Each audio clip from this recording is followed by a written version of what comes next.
మహిళల గురించి ఈరోజు ఈ సభలో చర్చించే అవకాశం ఇచ్చినందుకు అధ్యక్షులుగా మీరికి అలాగే ముఖ్యమంత్రి గారికి ఈ ఆలోచన చేసిన మా చీఫ్ గారికి ధన్యవాదాలు తెలియజేసుకుంటున్నాను. అందరం మహిళలమే మాట్లాడుతున్నాం అధ్యక్ష.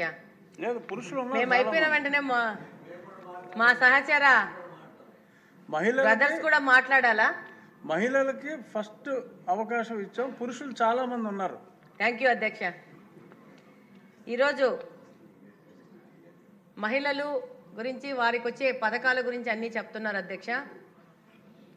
పాతకాలంలో చెప్పేవాళ్ళు ప్రతి ఒక్క మగవాని విజయం వెనక ఒక మహిళ ఉంటుంది అని చెప్పేసి, అది ఎంత నిజమో ఈరోజు ప్రతి ఒక్క మహిళ వెనక విజయం వెనక ఒక మగవాడు ఉంటాడనేది కూడా అంతే నిజం అధ్యక్ష. ఈరోజు ఇక్కడ సభలో ఉన్న వాళ్ళ మహిళా సహచర సభ్యుల వెనక కూడా వాళ్ళ ఇంట్లో ఉన్న మగవాళ్ళ యొక్క సపోర్ట్ ఉంటేనే ఇంత దూరం వచ్చేసి ఇక్కడ మాట్లాడే అవకాశం అనేది మాకు దొరికింది అధ్యక్ష. ఇందాక మాధవి గారు అన్నారు ఈక్వాలిటీ కావాలి అన్నారు. డెఫినెట్గా అధ్యక్ష, ఈరోజు గత ప్రభుత్వంలో చూస్తే ముందు కంటే మహిళల మీద దాడులు ఎక్కువ పెరిగిపోయినాయి అధ్యక్ష. ఎందుకంటే మహిళల గురించి మహిళల యొక్క పర్సనల్ జీవితాల గురించి వాళ్ళని క్రిటిసైజ్ చేస్తే, వాళ్ళ మీద దెబ్బతీస్తే అది వాళ్ళు మానసికంగా కుంగిపోయి పక్కగా తప్పుకుంటారని ఒక ఉద్దేశంతో సోషల్ మీడియాని చాలా యాక్టివ్ చేసి మహిళల మీద దాడులు జరగడం జరిగింది అధ్యక్ష. ప్రతి ఒక్క ఇక్కడున్న దాదాపు మహిళా సహచర ఎమ్మెల్యేల్లో చాలా మందికి పర్సనల్ ఎక్స్పీరియన్సెస్ ఉన్నాయి అధ్యక్ష. మేము వెనక మా లేడీస్ రూమ్లో కూర్చుంటే ప్రతి ఒక్కరు వాళ్ళ ఎక్స్పీరియన్స్ చెప్తుంటారు. మమ్మల్ని ఇలా అన్నారు, మాకు ఇలా జరిగింది అని చెప్పేసి. శిరీష గారు ఇంకా ఎక్కువ చెప్తా ఉంటారు తన యొక్క అనుభవాల గురించి. నాకు కూడా అధ్యక్ష 2023 సెప్టెంబర్ వరకు రాజకీయాలకి నాకు ఏ విధమైన సంబంధం లేదు అధ్యక్ష. చంద్రబాబు నాయుడు గారు కడపలో ఒక మహిళను పోటీ చేయించాలా అని చెప్పేసి మొదటిసారి స్వాతంత్రం వచ్చినాక ఒక మహిళకు అవకాశం ఇచ్చిన సందర్భం అధ్యక్ష. మరి గత ప్రభుత్వంలో ఉన్న అప్పటి ఎమ్మెల్యేలు ఇప్పుడు మాజీ ఎమ్మెల్యేలు ఏ విధంగా నన్ను ఫేస్ చేయలేక నా గురించి పర్సనల్ కామెంట్స్ చేయడము, సోషల్ మీడియాలో నా గురించి ట్రోల్ చేయడము, ఈ రోజుకు కూడా ఆ ట్రోల్స్ వెన్నంటుతూ మానసికంగా బాధ పెట్టే విధంగా వాళ్ళు సోషల్ మీడియాను రన్ చేస్తున్నారు అధ్యక్ష. దాని ప్రకారము ముఖ్యమంత్రి గారు కూటమి ప్రభుత్వం రాగానే ఈ యొక్క సోషల్ మీడియాలో ట్రోల్ చేసే వాళ్ళ మీద కఠినమైన చర్యలు తీసుకోవాలా, మహిళల మీద దాడులు చేసే వాళ్ళ మీద కఠినమైన సెక్షన్స్తో ముందుకు వస్తున్నారు. దానికి ముఖ్యమంత్రి గారికి ధన్యవాదాలు తెలియజేసుకుంటున్నాను అధ్యక్ష. అలాగనే ఈరోజు కూటమి ప్రభుత్వం వచ్చినాక మహిళలకి ఎన్నో పథకాలు, ఒంటరి మహిళల పింఛన్లు కానీ, వితంతు పింఛన్లు కానీ చాలా పథకాలు తీసుకొని వచ్చినారు అధ్యక్ష. అలాగనే మహిళల కోసము డ్వాక్రా గ్రూపులు కానీ, అంగన్వాడీ కేంద్రాలు కానీ, ఆశా వర్కర్లు కానీ వీళ్ళందరినీ తీసుకొచ్చి ఈ మధ్యనే ఆశా వర్కర్లకి వాళ్ళకి 62 సంవత్సరాలకు వాళ్ళకి రిటైర్మెంట్ పెంచి, వాళ్ళకి మెటర్నిటీ లీవ్ కోసం 6 నెలలు పెంచి, ఈ విధంగా మహిళలకు తోడుగా ఈ ప్రభుత్వం నడుస్తోంది అధ్యక్ష. దానికి ముఖ్యమంత్రి గారికి మరొకసారి ధన్యవాదాలు తెలియజేసుకుంటున్నాను అధ్యక్ష. టోటల్గా ఈ పథకాలన్నీ మహిళలు బాగా ఉంటేనే ఈ సమాజం బాగా ఉంటుంది, వాళ్ళ ఆరోగ్యం అనేది చాలా ముఖ్యమనే ఉద్దేశంతోనే ఈరోజు ఈ కూటమి ప్రభుత్వము మహిళలకి ముఖ్య ప్రాధాన్యత ఇస్తున్నారు అధ్యక్ష. మహిళ బాగుంటేనే సమాజం బాగుంటుంది, సమాజం బాగుంటేనే యొక్క ఆర్థిక పురోభివృద్ధి అనేది జరుగుతుందని చెప్పేసి ఉద్దేశంతో ముందుకు వెళ్తా ఉంది అధ్యక్ష. ఈ క్రమంలో స్కూల్స్లలో కూడా ప్రత్యేక పాఠ్యాంశాలు చేర్చాల్సిన అవసరం ఉంది. ఆ ఏజ్ నుంచే మగపిల్ల వాళ్ళకి ఇప్పుడు అధ్యక్ష నిన్న ఉమెన్స్ డే జరిగింది కడపలో. ముఖ్యమంత్రి గారు అందరూ శాసనసభ్యుల్ని కాన్స్టిట్యున్సీకి వెళ్ళి ఉమెన్స్ డే సెలబ్రేషన్స్ ఘనంగా జరగాల అని చెప్పారు. దాని ప్రకారం వెళ్తే మా దగ్గర కడపలో ఒక 4-5 స్కిట్లు వేశారు అధ్యక్ష. దాంట్లో 10 మంది 4 తాగుబోతులు వచ్చి ఉమెన్ని అటకాయిస్తున్నారు, ఆమె మీద దాడి చేస్తున్నారు, లేకపోతే భర్త వచ్చి భార్యను కోరుతున్నారు, లేకపోతే ఇంకొకటి ఇలా మహిళ మీద ఇట్లా దాడులు చేస్తున్నారని స్కిట్లు ప్రజెంట్ చేశారు. ఇది తప్పు అధ్యక్ష. ఎందుకంటే మనము అట్లా జరుగుతోంది సొసైటీలోని, ఇంకా ప్రమోట్ చేసినట్టు అయిపోతా ఉంది. నేను అక్కడున్న ఆ ప్రోగ్రాము కండక్ట్ చేసిన అధికారులకు కూడా చెప్పాను, ఇలాంటివి కాకుండా ఇంకా ఇప్పుడు సమాజంలో బాగా పేరు పొందిన ఇప్పుడు మహిళల గురించి ఇందాక రాష్ట్రపతి గారి గురించి చెప్పినారు. ఆవిడ ఎలా పైకి వచ్చింది అనే దాని మీద స్కిట్లు వేయచ్చు. మహిళలు గొప్పగా పేరు తెచ్చున్న వాళ్ళ మీద స్కిట్లు వేయచ్చు. కానీ మహిళల మీద దాడులు జరుగుతున్నాయి, దాన్నే ప్రమోట్ చేయాల్సిన అవసరం లేదు అనేది నా పర్సనల్ అభిప్రాయం అధ్యక్ష. దానికోసము స్కూల్ ఏజ్ నుంచి కూడా వాళ్ళకి సపరేట్ ప్రత్యేకమైన కౌన్సిలింగ్స్ ఇవ్వాల్సిన అవసరం ఉంది అధ్యక్ష. ముఖ్యంగా మగపిల్ల వాళ్ళకి మహిళని, గర్ల్ చైల్డ్ని ఎలా రెస్పెక్ట్ ఇవ్వాలనేది చిన్నప్పటి నుంచి నేర్పిస్తే సగము సమస్య తీరిపోతుందని చెప్పేసి మీ ద్వారా తెలియజేసుకుంటున్నాను అధ్యక్ష. ఆల్రెడీ మహిళలకి ఉద్యోగాల్లో కానీ చదువుల్లో కానీ ప్రతి ఒక్క చోట వాళ్ళకి స్పెషల్ రిజర్వేషన్స్ అన్ని కొన్ని సంవత్సరాలుగా ముందుగా వస్తున్నాయి. వాళ్ళకి ముందుకు తీసుకెళ్లాలనే ఆలోచనతో ప్రభుత్వాలు ముందుకెళ్తున్నాయి. అలాగనే మహిళలు కూడా వాటిని చక్కగా ఉపయోగించుకొని ఈరోజు ప్రతి ఒక్క రంగంలో మహిళలు ముందుంటున్నారు, చాలా ఎఫిషియెంట్గా వర్క్ చేస్తున్నారు. ఆర్థిక అభివృద్ధికి కూడా వాళ్ళు కూడా పాటుపడుతున్నారు అధ్యక్ష.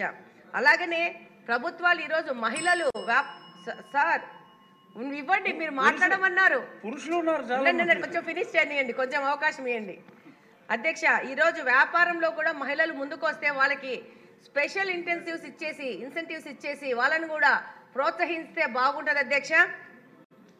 అలాగనే ఈరోజు పల్లెల్లో చూస్తే మామూలుగా ఇప్పుడు మనం ఎవరు గమనించిన పల్లెల్లో చూస్తే మగవాళ్ళ కంటే ఆడోళ్ళే ఎక్కువ పని చేస్తున్నారు.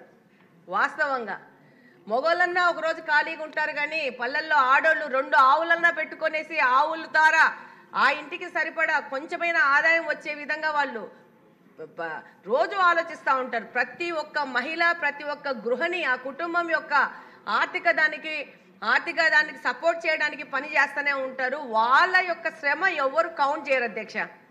ఈరోజు వాళ్ళ యొక్క శ్రమను కూడా కౌంట్ చేస్తే అత్యధికంగా ఆర్థికంగా సపోర్ట్ చేస్తుంది మహిళలే ఈ భారతదేశంలో. దాన్ని ఎవరైనా ఒప్పుకోవాల్సిన అవసరం ఉంది అధ్యక్ష. అలాగనే ఎన్టీఆర్ గారి నుంచి కానీ సిబిఎన్ గారి నుంచి కానీ మహిళలు కోసము ఎన్నో పథకాలు ఇవ్వడము, వాళ్ళకి సపోర్ట్ చేయడము ఈరోజు చేస్తున్నారు అధ్యక్ష. డెఫినెట్గా ఈ కూటమి ప్రభుత్వము మహిళల యొక్క సపోర్ట్తో మహిళల ద్వారా ఈ యొక్క దేశం కానీ రాష్ట్రం కానీ ఆర్థిక పురోభివృద్ధికి ముందుకెళ్తుంది. డెఫినెట్గా మహిళలు కూడా ఈరోజు చాలా యాక్టివ్గా ఉన్నారు. ఎక్కడే కానీ వాళ్ళకు వచ్చిన అవకాశాన్ని వదులుకోవట్లేదు, ముందుకెళ్తున్నారు. కాకపోతే మనం డిపెండెంట్ అనే ఆలోచనను వదిలేసేసి మనల్ని రక్షించుకోగలుగుతాం, మనకు కావాల్సిందని సాధించుకోగలుగుతాం అనే ఆలోచనతో ముందుకు పోతే బాగుంటుంది అధ్యక్ష. ఈ సందర్భంగా ఒక విషయం చెప్పదలుచుకున్నాను అధ్యక్ష. ఎలక్షన్ అప్పుడు మా యొక్క ఇప్పుడు మాజీ ఎమ్మెల్యే తమ్ముడు నన్ను అనరాని మాటలు మాట్లాడాడు అధ్యక్ష. పోలీస్ స్టేషన్లో నాకు పెద్దలు, మా కడపలో ఉన్న కాన్స్టిట్యున్సీలో ఉన్న పెద్దలు, నేను కూడా మీ అందరికీ తెలుసు, నేను కూడా నా జోలికి వస్తే నేను కూడా గమ్మునున్నాను. నేను కూడా ఇట్లాంటి సభలోనే నిలబడేసి రేపు గెలుస్తాను, గెలిచినాక నిన్ను రోడ్డు మీద తిప్పకపోతే నా పేరు మాధవి అని తిప్పి రాయించుకుంటానని చెప్పి ఒక సభలో చెప్పాను అధ్యక్ష. చెప్తే యంగ్స్టర్స్ అందరూ మాధవక్క బాగా మాట్లాడింది అన్నారు. పెద్దోళ్ళు ఉంటారు, పెద్దోళ్ళు వాళ్ళకి అనుభవం డెఫినెట్గా ఎక్కువగా ఉంటుంది. వాళ్ళు ఏమన్నారు, అట్లా మాట్లాడకూడదు కదా, పెద్ద ఫ్యామిలీ నుంచి వచ్చింది కదా, అలా మాట్లాడకూడదు అని చెప్పారు అధ్యక్ష. నాకు ఫోన్లు చేసి పర్సనల్గా వచ్చి నేను ఒకటే అంటున్నాను అధ్యక్ష, మహిళలకందరికీ చెప్తున్నాను, ఎవరన్నా మన మీద దాడి చేస్తే మా నాన్న వస్తారు, మా అన్న వస్తాడు, మా తమ్ముడు వస్తాడు, నన్ను కాపాడుతాడు అనే ఆలోచనను వదిలేసి మనకు దెబ్బ తగిలింది, నొప్పి మనం భరించాము. ఒక కుక్క వచ్చి మనల్ని కాటేస్తే వెంటనే కింద ఉన్న రాయి తీసుకొని కొడతామా లేదా? కాబట్టి మనకి ఏ పోలీసు వ్యవస్థ కానీ ఇంకోటి కానీ అవసరం లేదు. మనకు 2 చేతులు ఉన్నాయి. ఒకడు నన్ను మాట్లాడితే నాకు మాట్లాడే కెపాసిటీ ఉంది, ఒకడు నన్ను కొట్టడానికి వస్తే వాడు 2 కొట్టి నేను ఒక్కటనే కొట్టగలుగుతాను. కాబట్టి పెద్దవాళ్ళు కూడా మాకు చెప్పాల్సిన వాళ్ళు ఇప్పుడు మొత్తము సమాజం మారిపోయింది అధ్యక్ష. చాలా ఛాలెంజెస్ పెరిగినాయి ఆడవాళ్ళకు కూడా. పెద్దోళ్ళు వచ్చేసి అలా మాట్లాడకూడదు అని చెప్తే నేను ఆ రోజు మా హస్బెండ్కి మా భర్తతో అన్నాను, మీరు వచ్చి కాపాడే వరకు నేను ఆగుతానా? కుక్క ఎంట పడితే వెంటనే కట్ట తీసుకొని కొడతానా లేదా? ఇది కూడా అంతే. అతను వచ్చి పోలీస్ స్టేషన్లో అంత అన్యాయంగా మాట్లాడితే ఈ పెద్ద మనుషులందరూ ఏమి చేసినారు? వీళ్ళందరూ ఖండించాలి కదా. అదే రోజు అదే పెద్దింటి కోడలైనా నన్నే మాట్లాడినప్పుడు పెద్ద మనుషులందరూ వచ్చి ఖండించాలా? ఖండించలేదు. ఎందుకు ఖండించలేదంటే అధ్యక్ష, ఆ రోజున్న వైసీపీ ప్రభుత్వానికి భయపడి ఎవ్వరూ బయటికి రాలేదు. కాబట్టి నేను మహిళలకు చెప్తాను, వీఆర్ సెల్ఫ్ సఫిషియంట్. మనం ఎవరికి తక్కువ కాదు. రేపు 29వ ఎలక్షన్ కల్లా మొత్తం ఈ సభలో సగానికి పైన మహిళలే కూర్చుంటారు, మహిళలే శాసనాలు చేస్తారు, మహిళల పురోభివృద్ధికి మహిళలే పాటుపడతారు. కాబట్టి మనం దేనికి తక్కువ కాదు. డెఫినెట్గా చంద్రబాబు నాయుడు గారు మాకు ఈ అవకాశం ఇచ్చినందుకు, ఈరోజు ఉమెన్ ఎంపవర్మెంట్ గురించి మాట్లాడడానికి అవకాశం ఇచ్చినందుకు, అలాగనే మీరు నాకు స్పెషల్గా ఏమ్మా మాట్లాడటం లేదా నువ్వు అని అంటే నిజంగా నేను ప్రిపేర్ అవ్వలేదు అధ్యక్ష. మీరు చెప్పారు వెనక వెంకటరామన్న మీరు మాట్లాడకపోతే ఎట్లమ్మా అని చెప్పేసి, ఆయన కానీ థామస్ అన్న కానీ కిషోర్ అన్న కానీ పక్క నుంచి వచ్చి మాట్లాడకపోతే ఎట్లమ్మా అంటే ఇప్పుడు మాట్లాడాల్సిన అవసరం వచ్చింది. ఈ అవకాశం ఇచ్చినందుకు ధన్యవాదాలు అధ్యక్ష. కొడతానంటున్నారు, మంచిదే, కానీ బెల్లు కొడితే మటుకు కొట్టకండి. ఆగండి. ఇంకా ఇప్పుడు ఎత్ర నార్యస్తు పూజ్యంతే రమంతే తత్రో దేవత అంటే ఏంటి? వేర్ ఉమెన్ ఆర్ హానర్డ్, అక్కడ దేవతలు ఉంటారు అని. మహిళలు అయిపోయారు అనుకున్నాం. ముందు అడిగితే చరితారెడ్డి గారు మాట్లాడనన్నారు, కానీ ఇప్పుడు ఆవిడ మాట్లాడతానన్నారు కాబట్టి ఆవిడ అయిపోయిన తర్వాత పురుషులు. చరితారెడ్డి.